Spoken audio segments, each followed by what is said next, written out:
Hello everyone, welcome back on my YouTube channel. आज हम discuss करेंगे strategic management and business policy में 7S framework of strategy management.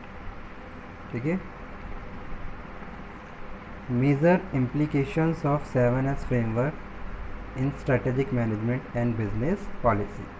तो यहाँ पे 7S के बारे में हम बात कर रहे हैं। ये 7S हैं क्या क्या, ये मैं आपको बता देता हूँ। फर्स्ट नंबर पे है स्ट्रेटेजी, ठीक है।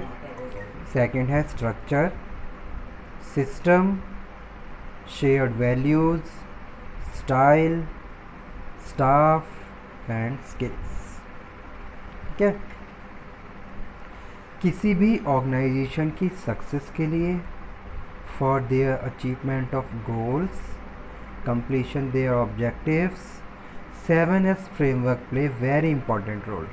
ठीक है, 7S फ्रेमवर्क क्या है, एक इम्पॉर्टेंट रोल प्ले करता है किसी भी ऑर्गेनाइजेशन की सक्सेस के लिए। सपोज़ आप कोई बिज़नेस स्टार्ट कर रहे हो या आपका कोई बिज़नेस चल रहा है, तो आप क्या करोगे, जो भी आपके ये 7S फ्रेमवर्क है, उसमें आपकी सारी चीज़ें अप टू मार्क होनी चाहिए। ठीक है,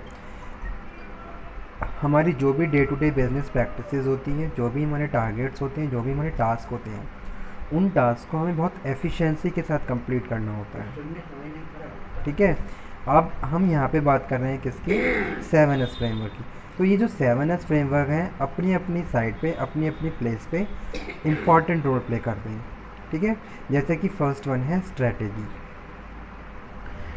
strategy, formulation of strategy play very important role.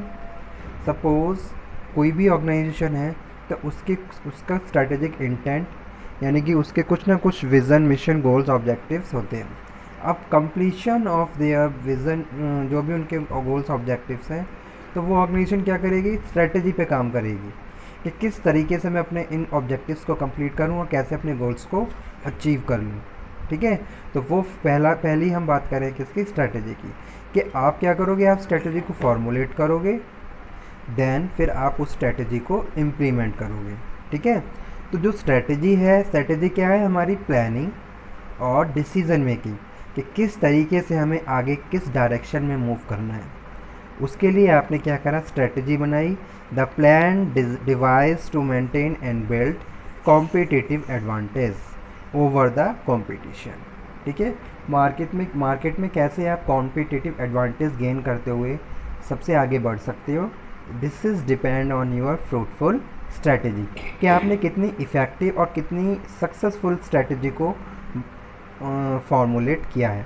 ठीक है, तो वो यहाँ पे हम बात कर रहे हैं फर्स्ट में। सेकंड हम बात कर रहे हैं किसकी, स्ट्रक्चर की। The way of organisation is structured and who to report to whom. ठीक है, पहली चीज़ क्या, organisation structure.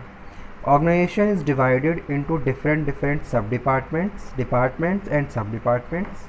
According to this we have to organise resources.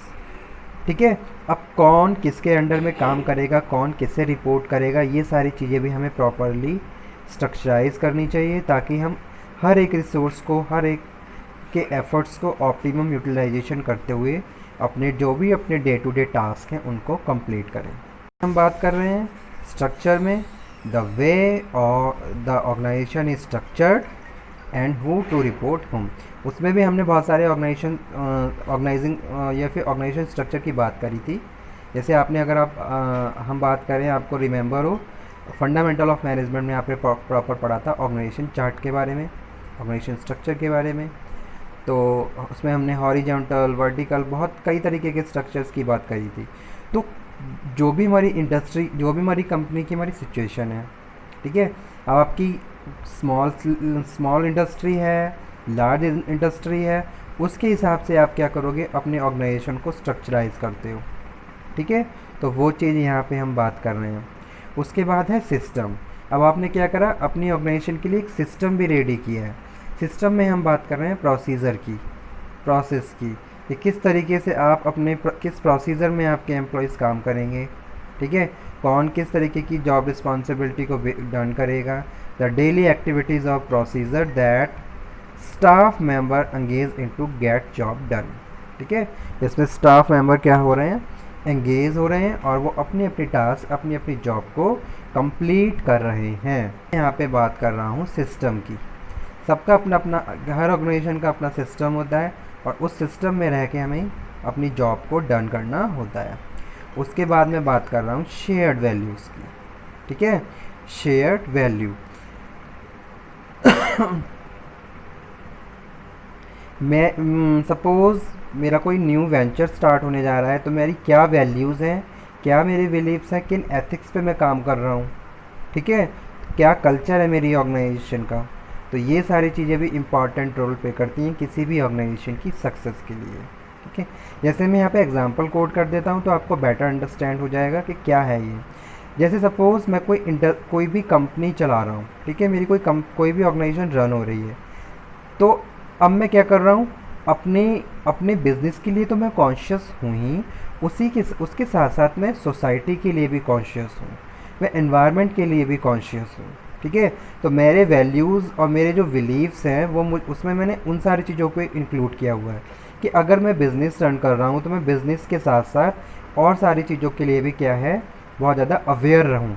ठीक है, जैसे सपोज़ मैं कोई प्रोडक्ट प्रोड्यूस कर रहा हूँ तो मैं उसमें उन सारी चीज़ों को ध्यान में रख रहा हूँ जो एनवायरनमेंट के लिए क्या है, एज अ थ्रेट का काम करती हैं। ठीक है, एनवायरनमेंट के लिए प्रॉपर नहीं है।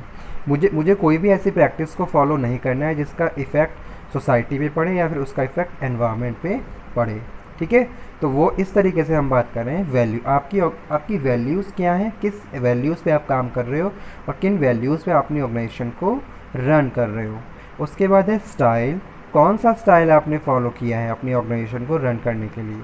ठीक है, जैसे आपने ओबी में पढ़े होंगे 4 स्टाइल हैं, ऑटोक्रेटिक, कलीजियल, सपोर्टिव। ठीक है, तो इस तरीके से ये जो स्टाइल है अलग अलग सिचुएशंस में हम क्या करते हैं, फॉलो करते हैं। लेकिन आपने कौन सा स्टाइल फॉलो किया है, it is depend on you. ठीक है, तो वो यहाँ पे हम बात कर रहे हैं स्टाइल ऑफ लीडरशिप अडॉप्टेड। ठीक है,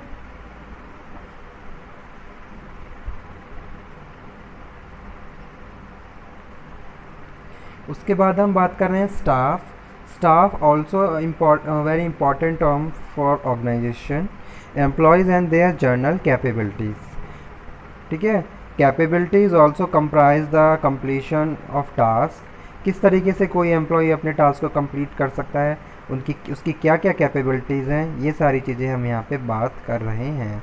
ठीक है, style of leadership adopted, staff, employees and their general capabilities.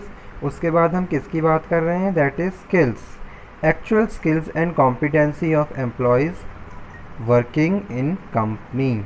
ठीक है, तो जो भी आपकी ऑर्गेनाइजेशन है उसमें आप क्या करोगे, स्किल्ड लेबर। जैसे सपोज आप कुछ इनोवेशन कर रहे हो अपने प्रोडक्ट में, आप उसके लिए आपको क्या है, स्किल्ड लेबर की रिक्वायरमेंट है।